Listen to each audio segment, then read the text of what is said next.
Finding spirituality and starting on your own spiritual journey can be such a profound and transformative experience. I found that on my own spiritual journey, I've experienced many different positive shifts. For example, I've healed myself in certain ways, mainly in a psychological sense. I've had what would be described as spiritual experiences, which have led me to completely transform my perception of reality. And above all, I've found such a deep sense of meaning in life that I'd never experienced before. However, despite all of these positive shifts, I found that if the spiritual path is not walked with discernment, then there are a lot of traps that we can fall into, and these traps can lead to some very dark places. Hi everyone, my name's Georgia. I've just finished studying a master's degree in consciousness, spirituality and transpersonal psychology, and the thing that led me to studying this degree in the first place was because I had been on my own spiritual journey for a couple of years, and that's kind of what I want to talk about in today's video. Now, obviously, I am not someone who is enlightened, very far from it. However, even in my own limited experience of spirituality, I have navigated some difficulties that I think can emerge on the spiritual path, and I guess I've also observed some as well just in the wider spiritual space, particularly online. So in today's video, I want to talk about some of these dark sides of spirituality and how we can try and avoid them.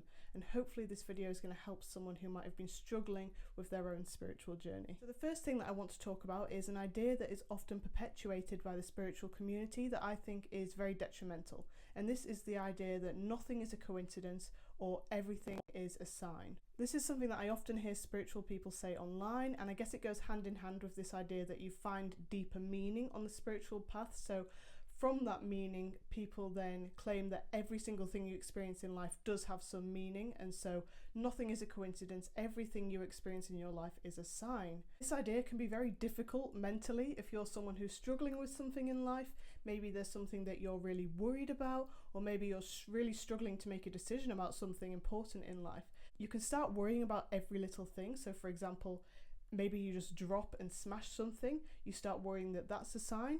Or maybe you're on social media and you see a video about a certain kind of illness, and then you start thinking, is that a sign that I've got that illness? You know, any tiny thing you experience in life can become a sign if you believe that nothing is a coincidence. And then this leads to a second worry, and that is whether or not you should act on that sign. I've personally been there, and this experience can be extremely distressing, and it can leave you in a really bad mental spiral.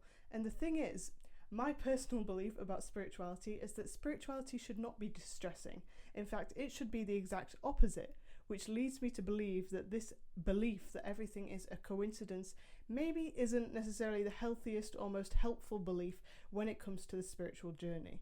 So how did I navigate this? I asked myself, why do I believe that all of these things are signs? And I realised the only reason I believed they were signs were because I'd heard so many people in the spiritual community claim that nothing is a coincidence.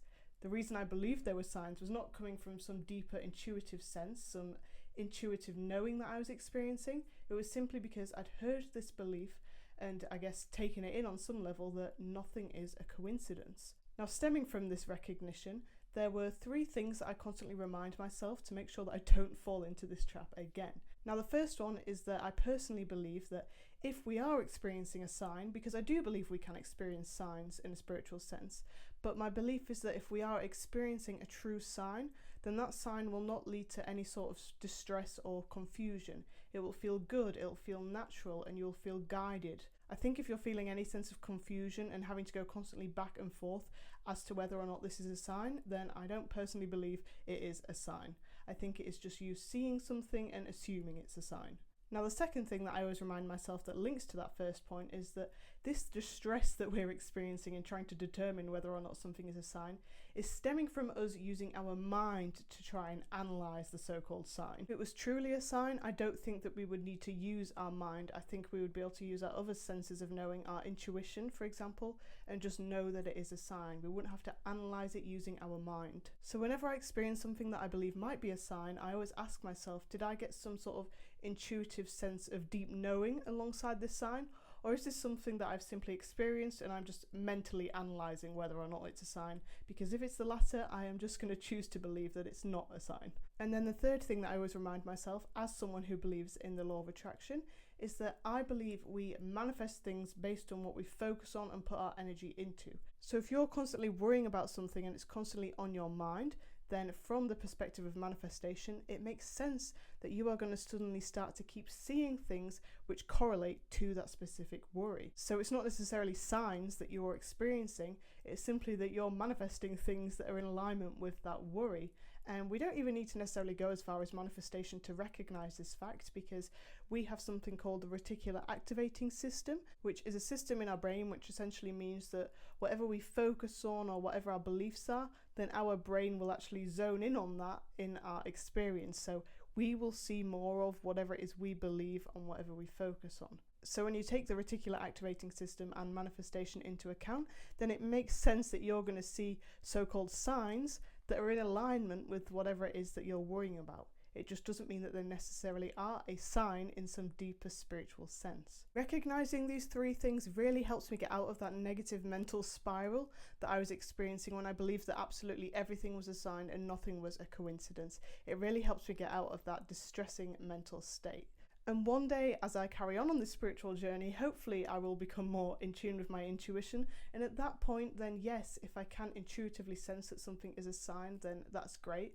But for me, and I'm sure many others out there, I'm not at that point in my spiritual journey. So I think it's very important to stay grounded and recognize when a particular belief you hold is causing more distress than evolution on your spiritual journey. Now, the second issue that I want to talk about is substituting healing for signs. Now, what I mean by this is if someone is into spirituality and they're experiencing something difficult in their life, then there might be this tendency to, instead of healing the underlying issue, to look to certain psychic sources such as tarot readings to confirm to them that whatever they want to happen is going to happen.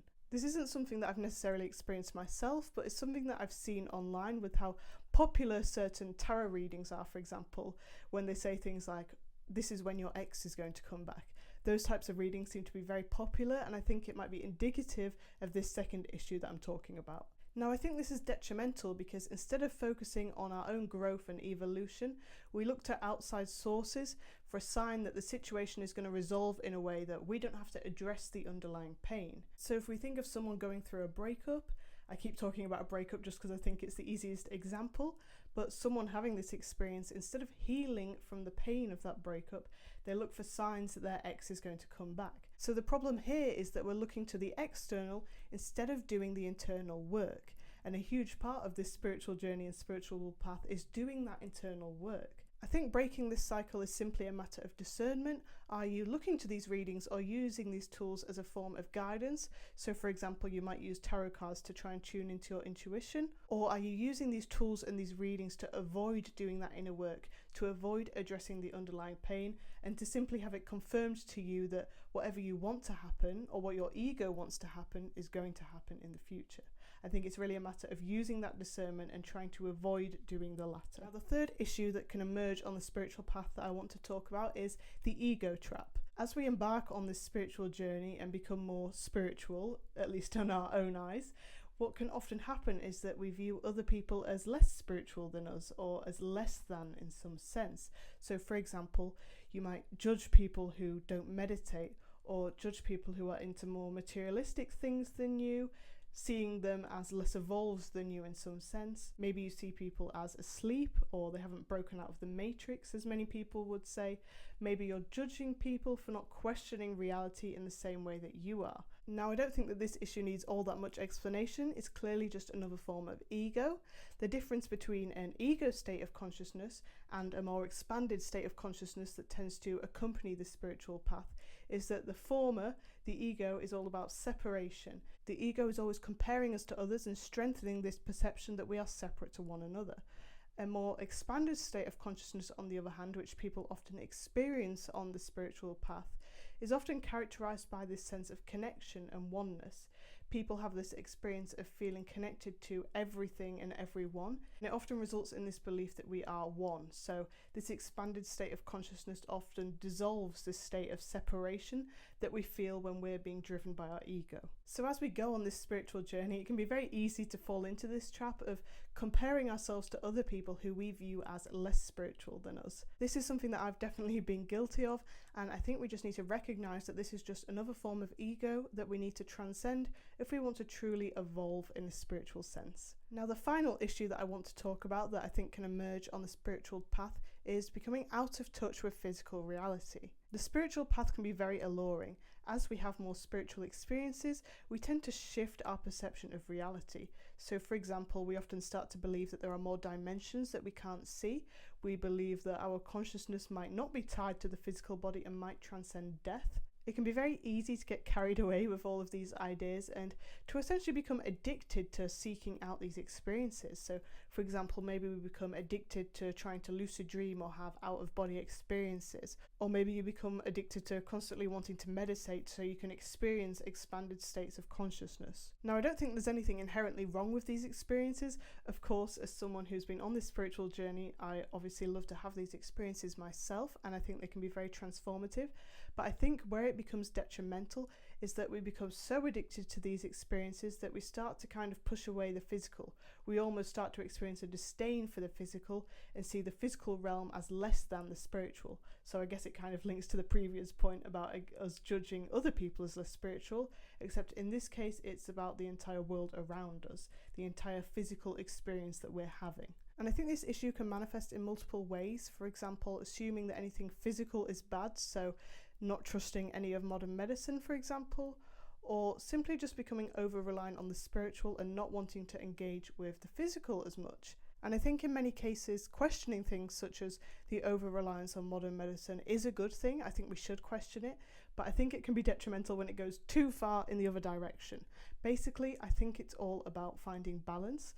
And I think we need to recognise if we are correct with our spiritual beliefs, then there's obviously a reason that we are here having this human experience. I think we're supposed to engage with this physical experience, so just like anything else, I think it's about discernment. So using the example of medicine again, if for some reason you don't want to use modern medicine, then that's fine, but I think it's worth asking yourself, do you not want to use it because there is some good reason that you're questioning that particular type of medicine?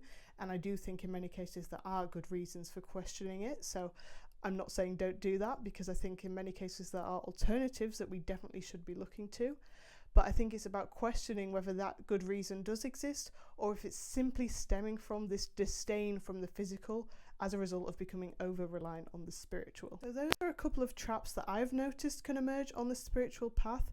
If you have your own difficulties that you've experienced, that you've noticed as well, then I'd love to hear about those in the comments. Otherwise, I really hope this video helps someone who might be struggling on their spiritual journey, and I hope that you are able to find balance, because when the spiritual path is walked with discernment, then it can be a truly beautiful experience. So thank you so much for watching this video. I hope you enjoyed it, and I hope to see you in the next one.